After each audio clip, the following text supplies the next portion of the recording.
Hej allesammans! Sunny här. Välkomna till min YouTube-kanal.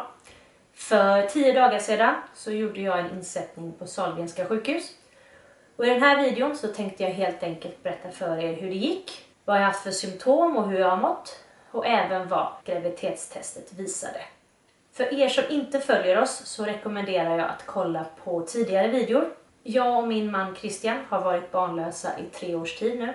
Och vi har även förlorat en son som vi har gett namnet Gabriel. Och han förlorade vi under våran förra graviditet som var en IVF-graviditet. Vi förlorade honom när jag var i gravidvecka 22. Och det var för att de hittade avvikelser i hans huvud under rutinultraljudet. Jag skriver ner de viktigaste videorna nere i beskrivningen så det blir enklare för er att hänga med. Efter denna tunga och tuffa vår och sommar så fick vi däremot äntligen en tid hos Sahlgrenska för att göra en fet. Och vad är en fet? Jo, fet betyder Frozen Embryo Transfer och betyder helt enkelt att man gör en insättning och befruktar ett embryo som man har fått i frusen efter en IVF. Vi gjorde ju våran IVF i höstas och då fick vi ett ägg till frysen och den har de nu tinat upp och är nu befruktat i mig via insättning. Jag länkar även våra IVF-videosar i beskrivningen där nere om ni vill veta mer hur en sån går till. Men tillbaka till feten. I mitt fall så gjordes en ostimulerad fet, vilket betyder att den gjordes utan medicin och i min naturliga cykel. Så på cykeldag 21 så åkte jag till Sahlgrenska för att helt enkelt bli befruktad. Christian fick tyvärr inte följa med den här gången och det är ju på grund av corona. Men det kändes bra faktiskt för att vi har ju gjort insättning en gång tidigare så vi känner ju till processen och vet helt enkelt hur det går till. Själva insättningen gick snabbt och smidigt och jag var ute ur sjukhuset igen efter en timme. När man gör en insättning eller ett äggplock på Sahlgrenska sjukhus så blir man tilldelad en säng där man kan vila före och efter proceduren.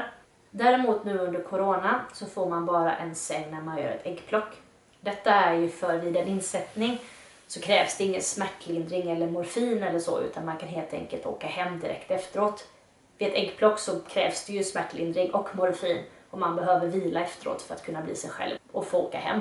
Så denna gången fick jag ingen säng utan jag fick ett bord och en stol. Man får ett skåp där man kan hänga sina tillhörigheter och sina kläder. Och sen byter man om till sjukhuskläder som man har på sig under själva proceduren.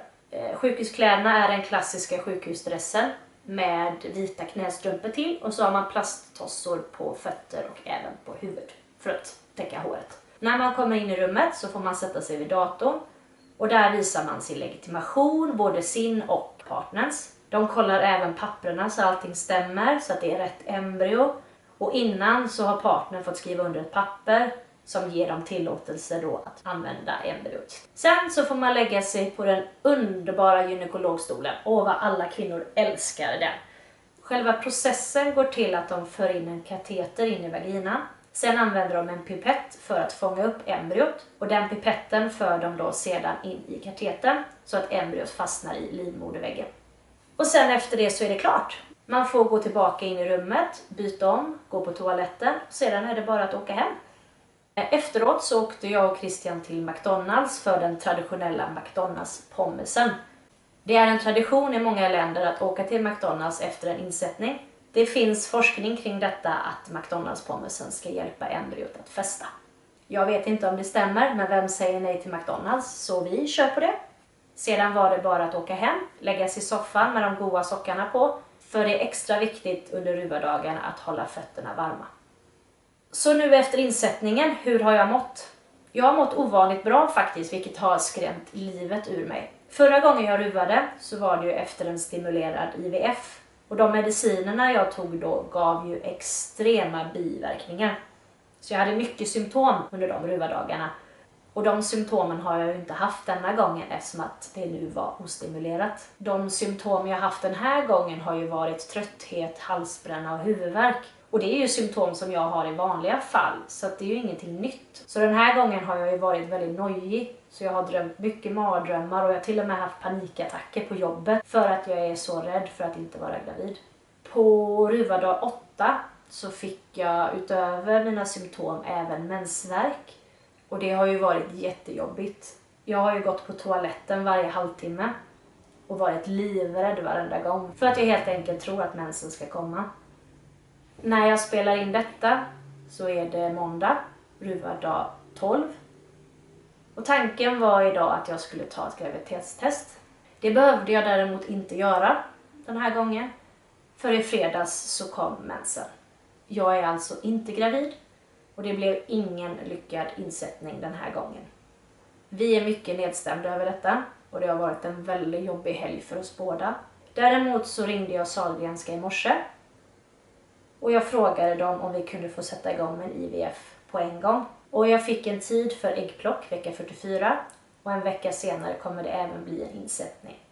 Planen är att jag ska ringa dem på tisdag vecka 41 och då ska vi få en tid för att skriva på papper och få våra mediciner. Så vi har en plan och det känns som att IVF är vårt bästa alternativ. Jag har en känsla av att vi inte kommer kunna bli gravida i en ostimulerad cykel utan att vi behöver mediciner för att lyckas. Speciellt då vi lyckades bli gravida under förra IVF:en. Så, där har ni uppdateringen. Det blev tyvärr ingen graviditet den här gången, men som sagt vi har en plan för hösten och den känns hoppfull. Tack så mycket för att ni tittade. Gilla gärna videon och kommentera nedan om ni har gjort en IVF eller en fet. Det skulle vara jättekul att få kontakt med mer personer som har levt i den här bubblan och vi kan även jämföra historier. Vi ses i nästa video. Ha det bra. Hej då. Ha det bra.